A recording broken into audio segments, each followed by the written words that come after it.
Hello everyone, good morning. সবার প্রথমেই জানিয়ে নিচ্ছি welcome back to my channel. তো তোমরা সবাই কি করছো? আমি তো এখন সকাল সকাল উঠে পড়েছি। দেখো সকালের পরিবেশটা কত সুন্দর। আর এখানে একটা ঘুঘু পাখি কুটকুট করে হচ্ছে ধান খাচ্ছে। ধান বলতে যে পোয়ালের থেকে যে বীজগুলো পড়ে সেগুলো কুটকুট করে খাচ্ছে। আর সকাল সকাল একদম উঠানের মাঝখান দিয়ে দুটো মুরগি যাচ্ছে। আর মুরগি দুটো কিন্তু আমাদের না, মুরগি দুটো হলো পাশের বাড়ির বৌদির। আমার মুরগি দুটো তো বড় ডিম দেয়, তো এগুলো হচ্ছে বৌদিদের মুরগি। আর সারাদিন আমাদের বাড়িতেই থাকে। যেহেতু এই ভিডিওগুলো আমি আগেই করে রাখছিলাম, আর এখানে আমার ভুট্টা গাছগুলো অনেকটাই বড় হয়ে গেছে। এখন তো দেখাচ্ছি তোমাদের ভুট্টা গাছগুলো, কিন্তু আমাদের ভুট্টা খাওয়া হয়ে গেছে। আর আমাদের এই যে পুকুরগুলো দেখা যাচ্ছে, এখন বর্ষার সময় সব পুকুরগুলো ভরে গেছে। আর দেখো এদিকে সকাল সকাল আমার প্রায় ভাজা শেষ, আর ওইদিকে মেয়েদেরকে স্কুলেও দেওয়া হয়ে গেছে। আর আজকে রান্না করব হচ্ছে ভেন্ডি, আর ভেন্ডিটা রান্না করব হচ্ছে আমি সরষা দিয়ে। তো আমি এখানে প্রথমে কড়াইতে সরষার তেল দিয়ে নিলাম। তো এদিকে আমি ভেন্ডিটা ভালো করে কাটে কুটে নিয়ে ধুয়ে টুয়ে নিছি। আর এখন টমেটো আর ভেন্ডি কড়াইতে একবারে দিয়ে দিলাম।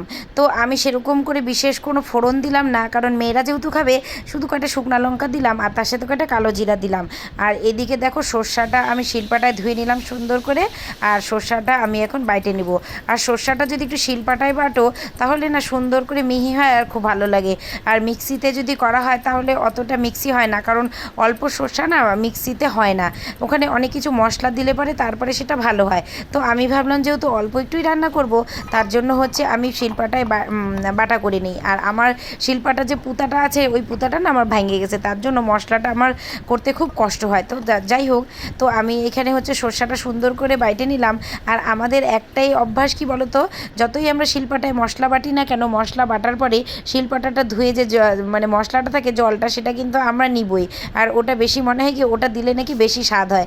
যাই হোক, মা এটাই বলতো। তো এদিকে লবণ হলুদ দিয়ে প্রায় আমার ভেন্ডি চচ্চড়িটা রান্না হয়ে গেল। তো আজকে ভাবছি একটু অন্যরকম রান্না করব। অন্যরকম বলতে চলো তোমাদেরকে দেখাচ্ছি আজকে আমি কি রান্না করব। আর এদিকে আমার ভেন্ডি প্রায় হয়ে গেল, আর ভেন্ডিটা আমি এখন ঢাকা দিয়ে দিচ্ছি, তারপরে আমি রান্না করব কি দেখাচ্ছি। মেয়েকে স্কুলে দিতে গিয়ে অনেকগুলো গন্ধ পাতা নিয়ে আসছি, দেখো।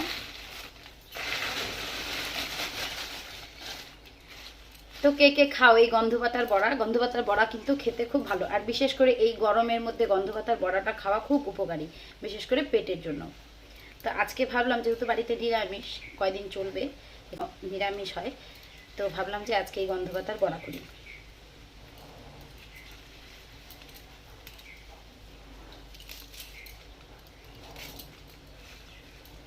আমি না মেয়েদেরকে স্কুলে দিয়ে আসার সময় আমাদের যে তিস্তা নদীর যে বাঁধটা আছে, সেই বাঁধের উপরে না জঙ্গলের মধ্যে অনেকগুলো গন্ধপাতা হয়েছে। তো আমাদের বাড়িতে হয় নাই।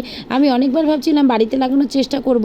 আর এই ফুলটা দেখো, এই ফুলটা দিয়ে না ছোটোবেলায় আমরা খেলতাম, এটাকে আমরা ফুলকপি বলতাম। তো ওইখানে গিয়ে দেখলাম যে এই ফুলগুলো অনেকগুলো ফুটে আছে। তো যাই হোক, ওখান থেকে কচি কচি গন্ধপাতা নিয়ে আসলাম। তোমরা কারা কারা খাও গন্ধপাতা? অনেকেই পছন্দ করে না, কিন্তু অনেকেই আবার ভীষণ পছন্দ করে। যারা জানে তারা কিন্তু এই গন্ধপাতাটা খাবেই। আমার মা বলতো যে এটা পাদুনি পাতা। আর যাই হোক, আমরা খুব হাসাহাসি করতাম, আর এটার খুব গন্ধ। ছোটোবেলায় আমরা ওগুলো খাইতাম না, কিন্তু এখন খাই। এখন যদি মানে আমাদের বড়া করে দেওয়া হয় না, তাহলে মানে কি মচমচ করে আমি হচ্ছে গরম গরম যদি কেউ মানে ভাজা করে দেয় তাহলে আমি খাবো। একটাই সমস্যা, কি কেন করি না বলো তো, মানে আলসি লাগে। আলসির জন্য এসব করতে ইচ্ছা করে না। পাতাটা তুলে আনো, তারপরে সেটাকে ধোও, তারপরে বাটো, তারপরে বানাও। যাই হোক, খুব সমস্যা হয়। তো এখানে মেয়ে বলছিল আমের টক ডাল খাবে, তো আমি এখানে আমের টক ডাল রান্না করে রাখলাম ওর জন্য। আর বাচ্চা কাচ্চা তো যেহেতু বড়াটা খাবে না, তার জন্য বড়াটা আমিই খাবো। আর গরম গরম ভাতের সাথে এরকম বড়া মুচমুচা কিন্তু খুব ভালো লাগে। তো দেখো এখানে আমি বড়াটা আমি কোনো পেঁয়াজ রসুন দেই নাই, নিরামিষ করেই আমি করছি। আর এখানে আমি বড়াটা হচ্ছে মসুর ডাল আর চালের গুঁড়া আর বেসন দিয়ে আমি মাখলাম, তার সাথে শুকনো লঙ্কার গুঁড়া। তো চলো এখন মচমচা করে ভেজে নিই।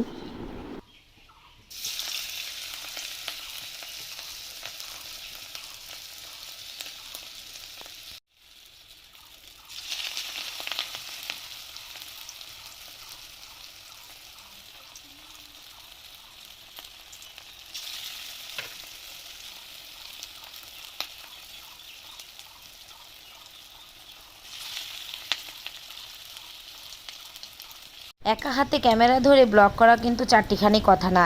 এক হাতে দেখো ভাবছি আর এক হাতে ক্যামেরা ধরে আছি, মানে মোবাইলটা ধরে আছি। আর যতই বলো আমি স্ট্যান্ড থাকলেও সেটাতে লাগানোটা আমার কেন জানি অসুবিধা বলে মনে হয়। মানে কি ওটাতে লাগাবো আবার খুলবো আবার মানে কীরকম একটা ঝামেলা ঝামেলা মনে হয়। তো আমি হাতে ধরেই ক্যামেরাটা হাতে ধরেই তোমাদেরকে ভাজাটা দেখাচ্ছি। আর গরম তেলের সামনে এইভাবে ক্যামেরাটা ধরাটা কিন্তু অতটা সম্ভব না, মানে স্বাভাবিক হয়ে ওঠে না।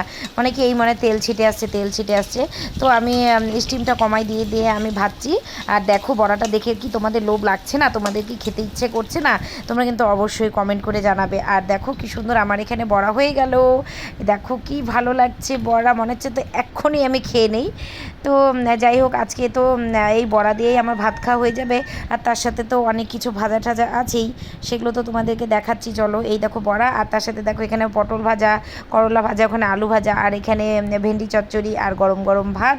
আর আমি তো ভাত খাওয়ার সময় লবণটা অবশ্যই খাবো, কারণ লবণ ছাড়া আমি খেতে পারি না। তো বন্ধুরা আমার এই ছোট্ট ব্লগটি তোমাদের কীরকম লাগলো? যদি ভালো লেগে থাকে তাহলে অবশ্যই লাইক কমেন্ট শেয়ার করবে আর আমাকে প্রচুর প্রচুর ভালোবাসা দিবে। আশা করি তোমরা সবাই আমার পাশে থাকবে আর আমাকে সাপোর্ট করবে। তো আজকের জন্য আমার ব্লগটা এখানেই শেষ করছি। সুস্থ থেকো, ভালো থেকো, টাটা।